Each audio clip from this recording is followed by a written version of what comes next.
tune. Man, it's a crazy mix right here on 104.5 Vibes Radio. Minute to Kev Matara Otada, the best your local energy provider. It's a Reggae Monday as well. I hope vitu ziko fiti kwa ground, umejituma yani. Lazima ujitume. We are saying hata kama mambo ni mbaya kwa ground. Hii jua, hii climate change, ni economy yani hakuna makazi. But you also have to create your own opportunity. Use everything that's around you, yeah? Use the people around you, yeah? Use the laws around you to your benefit. We'll talk about that and many other things in this hour. Yani tuko kwa court of public opinion mjadala, and I'm very happy because tunaendelea na hiyo conversation ya tax yani, yeah? Because clearly this thing has gotten Kenyans talking. Kuna watu wanasema, hey, Mr. President, is this a witch hunt? Hii inakaa ni kama vengeance. Kuna watu wanasema no, the president is absolutely correct. Wakenya lazima walipe tax. We're already overburdened by debt. Yeah? Sasa tutatafuta wapi pesa? Yeah, pesa lazima sisi wenyewe ndo tujitafutie. We have to pay tax, which is actually true. But now, what are your thoughts on that? Na pia nilikwambia yani uangalie maneno ya the Estate Duty Act. Reggae Senator, the Nandi Senator inaitwa Samson Cherigei alikuwa anasema that Estate Duty Act inafaa kuwa revoked. Ndio kila msee apate chance ya kulipa tax. Whether ni tax ya mtu mwenye yuko around anymore, yeah, even mali ya mtu yuko around, yeah, somebody who died in your family, your mali inafaa kuwa tax. We'll talk about that right now, and I'm very happy because I'm joined with a very amazing individual, and introduced, but this is a very successful Kenyan. He's a young Kenyan, by the way. Sasa usistuke sana. Hii si ati wale mabudao kujanga. Oh, no. This is somebody that we can relate with. Karibu sana, my brother. Thank you so much. So maybe unaweza introduce wambia wa Kenya, you know, where you're from, what you do, alafu tuingie maneno ya siasa because there's so much politics. Unaendanga hizi marali kweli? Yes, I've attended these rallies. Yeah. I've been campaigning for almost 1 year. Nice. You are running for political Yes. Ulikuwa na run for which position? For the Senate. Senate wapi kwa hivyo? Nairobi County. Then I stepped down. Yeah. Because of the issues of the party and the consolidating the party. Then I just joined the presidential campaign. Nice. Yes. So obviously you're speaking from a government's perspective. I'm a ruling party perspective. That is it. Yeah, noma hapa. Sawa. Kulikuwa na our brother naitwa Frederick Okango was actually supposed to join us, lakini I think maybe ni mambo ya traffic. Hopefully he'll be here in just a bit. So I wanted to touch on mambo ya the state of the nation. There's been so much happening. Hii mambo ya tax yani imepata wa Kenya wakiongea sana. Yes. I want to play a clip here. We have a listen to what these individuals kwa clip walisema, and then nataka kusikia perspective yako. Guys, this is #morningvibes at 23 minutes after 8. 20 kazi. My name is Otada the Beast. Have a listen to this. Nasikia mengine inasemwa ati wengine hawatoi kodi, hawatoi nini. Nashangaa kwa sababu kila mtu anazungumza na uwewamuka anasema hii na mwingine anamuka anasema hii, lakini serikali iko na laini yake ya vile mambo inaendeshwa. Mambo ya kodi, income tax ni lazima mkubwa au mdogo kulipa kulingana na uwezo wake na mapato yake. Mimi nimefurahi sana kwamba Kenya sasa sote tumeunganisha mawazo yetu na tumekubaliana, hakuna mkubwa, hakuna mdogo, hakuna wakona hii na kona ile. Sisi wote ni sawa mbele ya katiba na sheria, na sisi wote tutalipa ushuru kulingana na mapato yetu. Hiyo ni maneno mzuri sana. Mama ambaye ameheshimiwa sana, Mama Ngina Kenyatta, aliongea juu ya mambo ya ushuru. Manake mama huyu ametusiwa na hao watu vibaya sana. Hao watu hawajui pale Kenya imetoka. Huyo mama alikuwa ameshika wakati ile ya mamao akafunga kule kamiti. Akakaa kule kamiti kwa muda mrefu zaidi. Sasa mama kama hiyo ambaye ni 80 something karibu 90, unaenda kumtusi ya nini? Ni rika ya nyanya yako. Wewe huwezi kumheshimu. Wewe ni mtu gani wewe? All right. Once again, karibu sana, my brother. Yes. And umesikia what Raila Odinga has said, Bwana Samuel. Yes. What are your thoughts? Because kuna watu wanasema, sikiza, Kev, kwanza nilifungwa phone lines before we got into this third hour of the show, kutoka saa 2 hapo hivyo, earlier hapo hivyo masaa 30. Na Wakenya wakasema, you know what, Kev, ilikuwa divided. People saying, lazima tulipe tax. Kuna watu wanasema, no, this is witch hunt. You're clearly targeting a few individuals, prominent individuals. Maybe Ruto is looking for vengeance in one way or the other. Oh, no, naji imaneno. I think one thing that we need to agree is that we have to all pay taxes as all Kenyans. So there's nothing like vigilancy. Yeah. When people are trying to direct the government that we are going back into scope politically, there's nothing like that. We are only saying that we are not going to build our economy if we are not going to pay the tax. So everyone must pay the tax. It is not. It's not an animal farm where others are paying, others are not paying. What you are saying is that the obligation of every Kenyan citizen is to pay the tax. The issues that have been surrounding that people were getting waivers in the previous government. Unaweza mix na Kiswahili pia. Ilikuwa ni kana kwamba wanajaribu kuonyesha kuna wale ambao wanaruhusiwa kupewa waiver, wengine hawakuwa wanapata. Yes. Na hivyo ilikuwa inafanya Wakenya wale wa chini kabisa wapatiwe nafasi kama wale wengine wapatiwe waivers. Ni vizuri kwamba tukubali kwamba na tumekubaliana na hiyo ni ambayo tumeona sasa wote wamejitokeza na kukubali kwamba lazima tulipe ushuru. Tusipolipa ushuru itakuwa ngumu sisi kuweza kujitegemea. Tutakuwa tunarudi nyuma, tunaenda kutafuta wafadhili wakuja watufadhili zile project zetu, tutaenda kuongeza deni. Sasa ni vizuri kama sisi wa Kenya tukubali kwamba tujitegemee, tuweze kulipa ushuru ili tuweze kuendeleza maisha yetu kama Wakenya. Lakini surely Samuel, tuliona the former first lady alisema categorically, I think alikuwa kwa church, I have been paying taxes, and if there's any evidence that sijalipa tax, and any court, in fact, amelika serikali kuje chukua hata mali yake. So how she's saying she's been paying taxes. But at the same time, the people who are saying, apana bana, go for these top prominent guys, the top families, mambo ya dynasty. Well, to me it seems like a witch hunt, to be honest. Unajua hatuwezi sema hivyo kwa sababu ukiangalia pia kuna ile contradiction ambayo imekuwa. Na kama ukiangalia kama ile maji ambayo ilikuwa ya NCBA ambayo ilikuwa wenyewe wamejitokeza wamesema hii pesa ilikuwa kidogo, hii tungelipa. Na sasa tunajiuliza kama mngeweza kulipa, mbona nyinyi mli request for waiver? Nyinyi mngelipa hiyo wakati kama mliona ilikuwa kidogo. Ni vizuri kwamba tukubaliane kwamba kuna yale ambayo tulikuwa tunazingatia kwamba tungepeana waivers. Hizi waivers na Wakenya ambao wa chini ambao wanalipia kodi kwa kila kitu hajakuwa wakipewa hizo waivers. Inakuwa ni ngumu sana.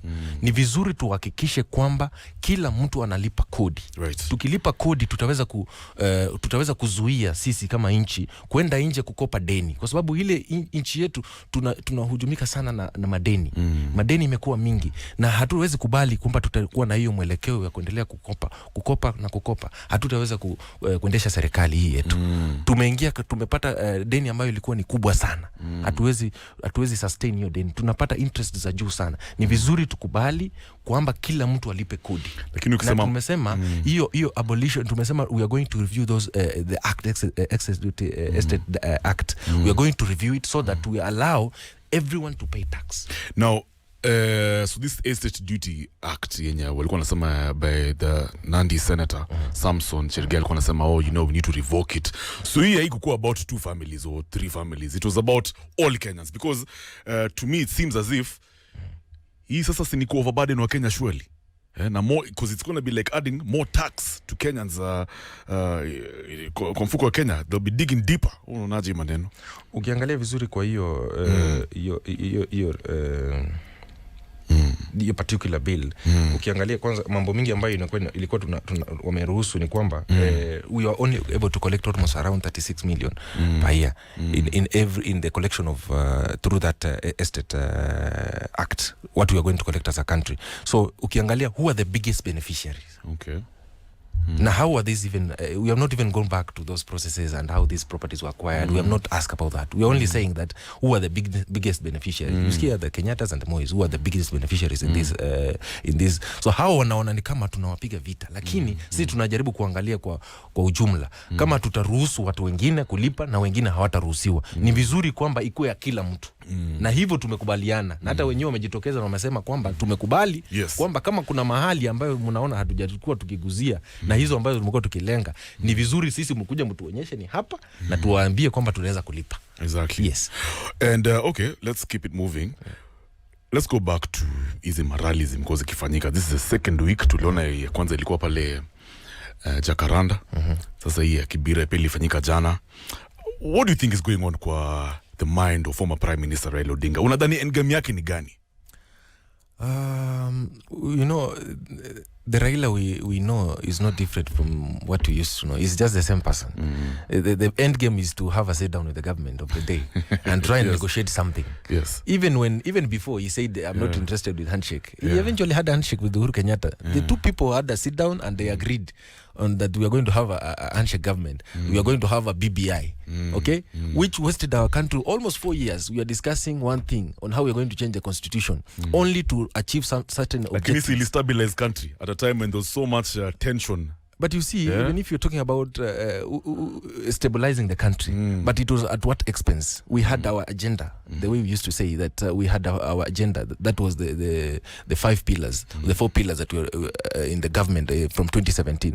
The agenda were put aside and we were only focusing with the BBI. We were not driving the country to the direction ambayo tulikuwa tunataka. Tukaanza kuzungumzia maneno ya kubadilisha katiba. Ni vizuri kwamba tuache, tumesema sisi hatuna shida na opposition. In any government to work, we need, or in any democratic space, we need an active opposition. But what we are saying that the time, what you're trying to do to push the government to have a sit down with you and negotiate on how you can be part and parcel of that government, that's the conversation we are not interested.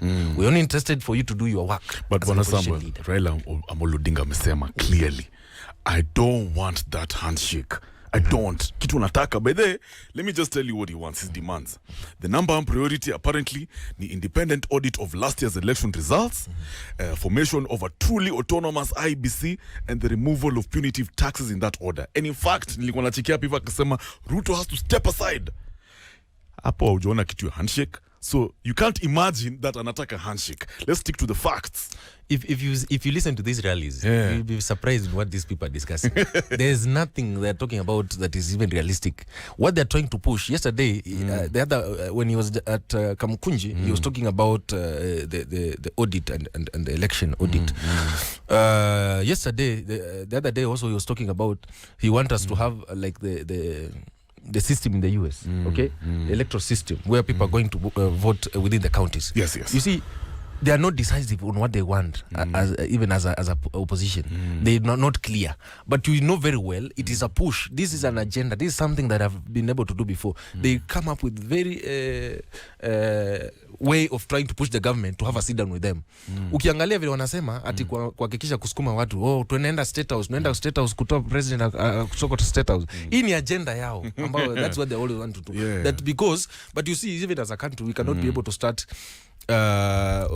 opposing those rights that are within the constitution, okay, that ambayo tunakubali kwamba people can picket and also hold the government accountable. But you see, in a situation whereby someone is trying to sabotage the government of the day, in what is the direction, what does he want to achieve?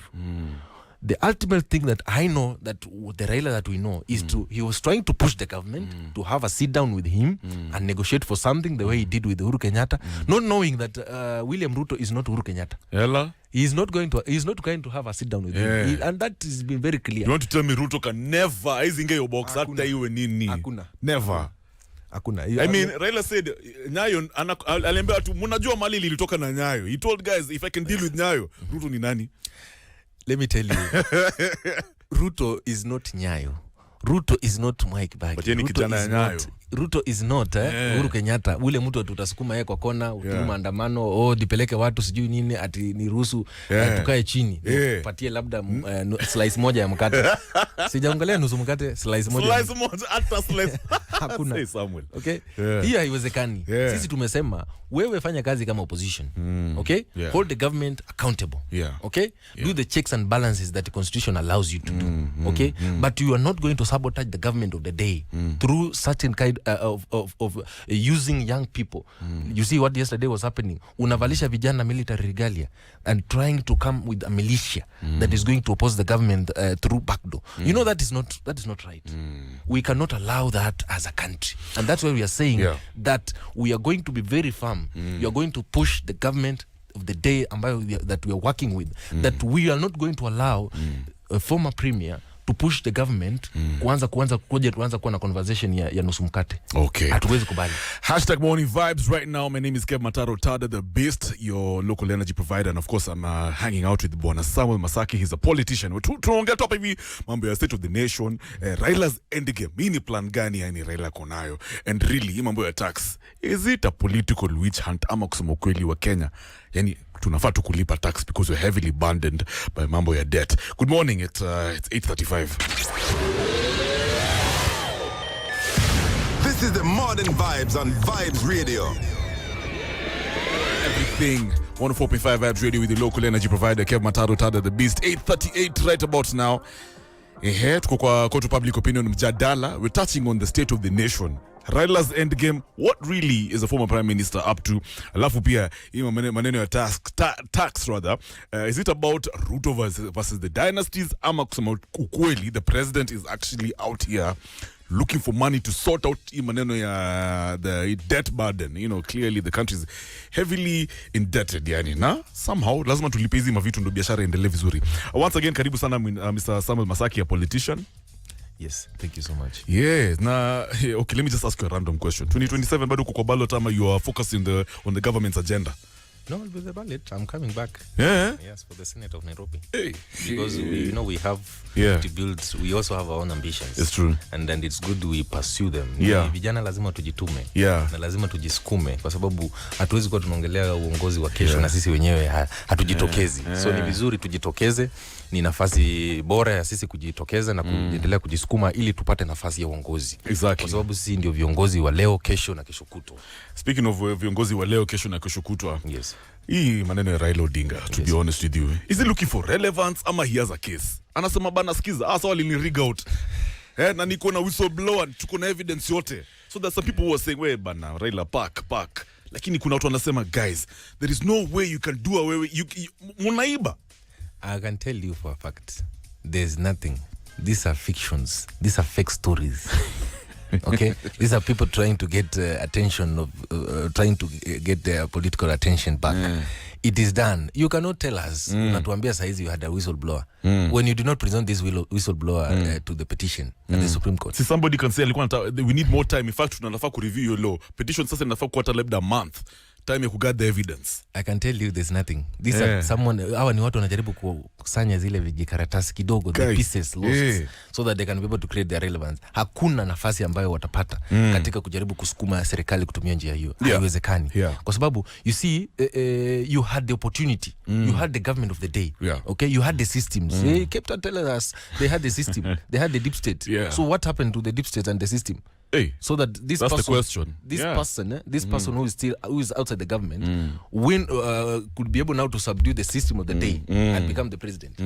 Hiyo ni stories bwana. Okay. This was a free and fair contest, and I can tell you this is one of the clearest and the most credible election we have had. Unasema there was no any form of rigging, it was there was no rigging, free and fair. It was, and even we told them, even you see the portals, the forms were uploaded from the polling station to the portal, and they told us even the servers were open. You go and do your tallies, and we told every Kenyan, where ile forms ambazo ziko hapo fanya hesabu ujumulishe na tutajua mshindi ni nani. Lakini Samuel, unajua umetouch on kitu kingine noma sana hapo hivyo. Umesema Raila Odinga mheshimiwa alikuwa na instruments of power. Alikuwa nazo hivi. Clearly handshake ilikuwa inamsupport. But he lost it because it was a free and fair process. My question to you is, nilikuwa na cheki Baba Wino pale Mombasa akisema, guys, hii kitu it was a long con and it is still a long con. Is there a possibility that President Ruto alikuwa anafanya kazi na bado anafanya kazi na former President Uhuru Kenyatta, and hii mambo ya tax, it is just a distraction from the failure of the president to deal with this economy as it is? The economy right now is struggling. Hata Treasury walisema the other day, guys, prepare for hard times. So I'm not even just speculating. The actual matter on the ground is things are tough. Maybe this maneno ya Uhuru tax is just a distraction. Is it a long con? No. There's nothing like that. There was nothing like that. Everything was very clear. The former president was very clear. He had a candidate and he supported the candidate. They had the instrument, even the government machinery, the people, the ministries, the government ministries, they were clear. They were campaigning for the opposition candidate. So there's nothing like it was a long con. Nothing. Sure. I can tell you for a fact. Who was the first person to be given a job kwa serikali ya Ruto? Even if you talk about that, we are trying to, as someone who you have worked with. If that is your enemy, always ipatia enemy yako kazi. The first person to be given a job was President Uhuru. You cannot talk about that. But you see, these are engagement that were there before. You cannot talk about kumpatia kazi. The former president, Uhuru Kenyatta, had been able to engage other countries that had issues. You remember he was in Ethiopia, as he was still serving as a president. He had the issues of Ethiopia solved. So it's not something that was new. It's not something that was given a new mandate to do. This is something that was there. He was able to do it. And being as a good person as a president, President wetu, he's not that petty. Sure. He's not a petty president. I can tell you from that. Okay, he's not that petty. He's not that petty. Aliona, since wewe umekuwa hapo ukifanya hii kazi yako. I'm just trying to make you busy. Na kama si petty, mbona anatoa security ya Uhuru? Hakuna kitu kusema kutoa security. Mbona na scale down? No, but you see now, hata saizi tunaongelea maneno ya ushuru. Nyinyi hamtaki kulipa ushuru, lakini unataka tuongezee. Tutalipa au maskari namna gani? Kusema kweli. You're playing politics now. No, I'm just telling you, how are you going to pay these people? How are you going to pay the security people when you're not paying taxes? You have a point. But you see, the whole point is that the constitutionally, how many security people is the president supposed to have? Okay. They are delegated, and that is what the IG came out clear and say, hakuna kitu kama witch hunt hapa. What you have done is just within the law. Yeah. And if you feel there's something that has been done against the law, then come out clearly. But isn't it compromising the former president's security? If anything, kuna kitu tafanyikia Uhuru sahi, inaweza kuwa ina look bad sana. It would be, the country would never forgive the president. How can we have somebody who has retired? I give you an example of a minister having almost 22 security personnel. Surely. When we have one Kenyan, people, Kenyans here who are still struggling, even they have no security personnel to take care of them. It is not clear. We just say what you are doing is just within the law. What they did was out of context and out of law. That's why we are trying to see that wacha kila kitu ifuate sheria. Kama ni maneno ya ushuru wacha ifuate sheria. Kama ni maneno ya security wacha ifuate sheria. Isikuwe ni kana kwamba watu wakati tunaanza kufanya vitu kulingana na sheria inaonekana tuna target mtu fulani. Hapana. Until you get the attention of the former first lady, that one is rare. I can tell you for a fact. We said it when we were addressing these issues. When you were campaigning, we were very clear. You're actually right. Yes, we say these things, that issue ambayo tunasema hii maneno ya dynasties, we are going to do away with it. We want every Kenyan to be equal. Kila mtu alipe ushuru, tujitegemee kama nchi.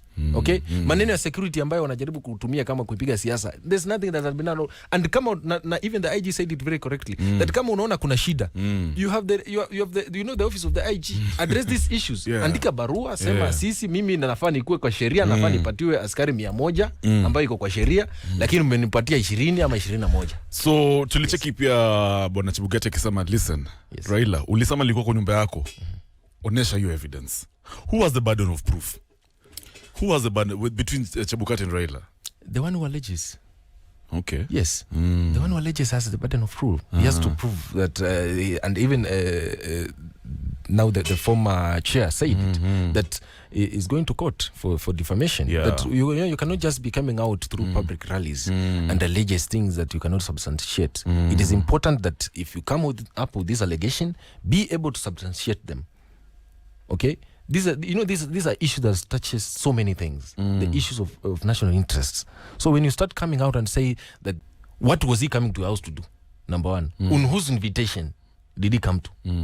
Because, I cannot have a visitor in my house and I've not invited that person. So number one, you are also against, you also we also asking you several questions. Ndio, kama unasema basi alikuja. We are not able to prove that. But kama ndio alikuja, why did you invite an independent body to your house To discuss what? To negotiate on what? This is an independent body. This is a person who's going to oversee the election of the whole country. So we want these things, and we want the necessary security measures to be taken and to do an investigation for this. And then what happens? If he's guilty, you guys are going to arrest him? Of course, the law. There's no one who's above the law. Hey. Okay? There's no one who's above the law. And that's what we are saying. Don't come here jittery and trying to push us, thinking you're above the law. If you do anything that is against the law, law has to take measures. Let me ask you, with these numerous rallies that are planned by Azimio, wamesema ati next week nachiki watakuwa Machakos, sijui after hiyo week ingile Busia. Is Raila gaining more support or losing? Don't talk as somebody who's affiliated to the government. As a politician, as a Kenyan, ukiangalia vitu kwa ground. Do you think he's resonating with young Kenyans? I think he's just trying to get attention to the people who are still struggling. We have issues as a country. We cannot deny that. We have many young people who are unemployed. We have the issues of taxes. We have the issues of even parents now not able to pay school fees. So he's just trying to use, I can use the term vulnerable people. Okay? People who have no capacity in terms of earning a proper living, using them to achieve his political objectives. He did that before. When he was going for the handshake government, he went alone and negotiated for his own pack. He went alone. He was not talking for the NASA half. The NASA half were left stranded on the road. Okay? Walijipata tu, there's a handshake, watu wanasalimiana the doorsteps of Arambe. What was the discussion? We were not privy to. Okay? Are you saying that's the same thing in happens hizi mambo za hizi marallies? Is it about individuals amali anapigania mashida za Wakenya kusema tu kweli? He's fighting for Kenyans. I can tell you there's nothing tangible in what they're discussing. Nothing that they're putting after out. the tax burden, surely. Let me tell you something. What we have been able to say, we are different from the previous regime.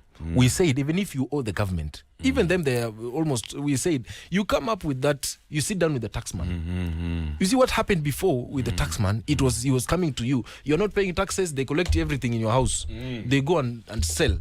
Okay? But the discussion that we are putting out today is that the taxman, number one, we are not coming up with those punitive measures. We are saying that you have a sit down with the taxman.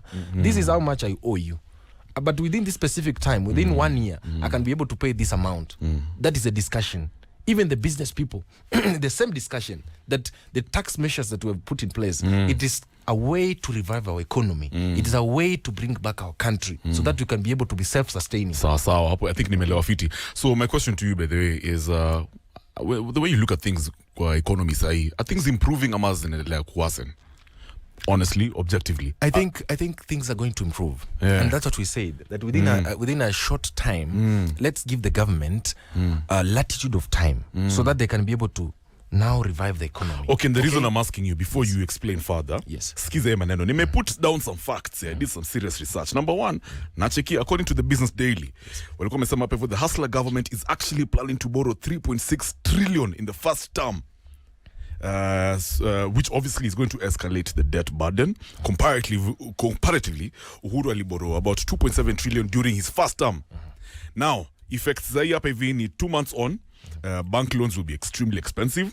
Tumecheki pia hustler fund. I don't think I'm seeing any new hustler entrepreneurs kwa ground. Mimi niko na mabeste wengi ni mahustler wameboro hiyo do. They're not saying that life is improving. I'm just telling you the situation on the ground. The shilling is fast depreciating against hard currencies. Treasury recently warned, like I told you, that tough times are looming, tough times ahead. Government's projection of raising 2.8 trillion in revenues in the 2023-2024 financial year sounds like a pipe dream. Because obviously what will collect village. I don't know whether you can collect that much revenue. And then everything's about tax, overburdening the Kenya, the common man. Alafu tena hii hapa ndo sasa kubwa kabisa. Kenya Power is pushing for a 117% hike in electricity. Nilicheki hapa hivi pia kwa news, apparently they're saying bei ya maji Nairobi to experience water shortage amid high prices. Really? I mean, how can you say the things are improving? I think you have to give this government latitude of time. Yeah. You know, when you see the kind of things people are writing, and you wonder, when we got into this government, this new government, we were tulipata treasury on negatives. Just as a common way of trying to improve things.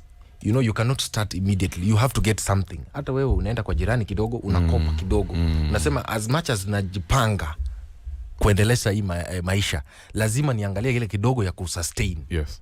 That's what happened. Okay?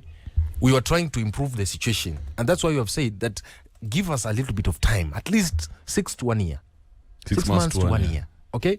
So that we can be able now to be able to improve. You can be able to focus on the agriculture, on the agro processing, on the value addition, so that we can be able to improve the situation as we speak. Saizi, we are talking about the subsidized fertilizer that we are giving out to farmers. That is going to improve the situation of agriculture, so that we can be able to generate a lot of food for surplus. Okay, food for ourselves. Then we can be able now to target. Kama saizi tunajaribu kuangalia tutapunguza tutachukua njia gani. Already tumeanza bei ya unga imeanza kushuka. Hizi ni mipangilio ambayo serikali inajaribu kuangalia. What we had issues before, we were only doing subsidies of fuel and unga. At what cost was it? So these measures, they're very expensive. It is very tough, I know. But for us to improve the situation going forward, so that we don't go out to continue borrowing. Okay, we have a budget of almost 3.6 trillion against the collection of 2.8. Where are we going to get this deficit that we have? We have to see a way of improving in terms of how we are going to generate our own wealth. Yeah. Yes. Yeah. So, are you okay? I guess you're not worried things could get out of hand. No, there's nothing that is going to get out of hand. Okay, nothing. Okay. The president is firm. The government is firm in terms of what we are focusing on, and we are not going to be pushed into sideshows. The contest was very clear. We won the election. It went to Supreme Court, and the Supreme Court made it very clear. The pronouncements were very clear. After the election, yes. It with the economy. Okay. Now it is supporting the government. For us as Kenyans, is to ask Kenyans to support the government. Okay. It is tough, I know, in terms of how we are going to build it. It's tough, but we have to do it. If we don't take this measure, it has to be done. It has to be done. If we allow ourselves to fall back to the trap that we had before, let's say we're now going out now to let us subsidize fuel, subsidize unga, at what cost? We are not going to improve things. So it's better we take these measures now. Going to the future, within the span of 6 months, 1 year, things are going to improve. That one I can guarantee. Hopefully. Yes. Hopefully. When you call me back here in the next I'll call you in the next 1 or 2 months to check progress, and then 1 year. Yes. Thank you so much, my brother. Thank you. We're at the top of the hour right now. Yes. I've been hanging out with SAMWEL MASAKI, a young politician, very successful in the game, yani, and tumekuwa tukiangalia tu ni mambo ya hii state of the nation, what Raila is really up to, and of course, is it Ruto versus dynasties, ama Ruto versus lazima sisi tulipe tax. I think that is what Bwana SAMWEL has just tried to make clear. Asante sana, my brother. Thank you so much, and thank you for hosting me. Asante sana. Right now, pay for it. Conscience, bringing us to about 8:55. This is Conscience, Spice, and Russian. #Morning Vibes with your local energy provider.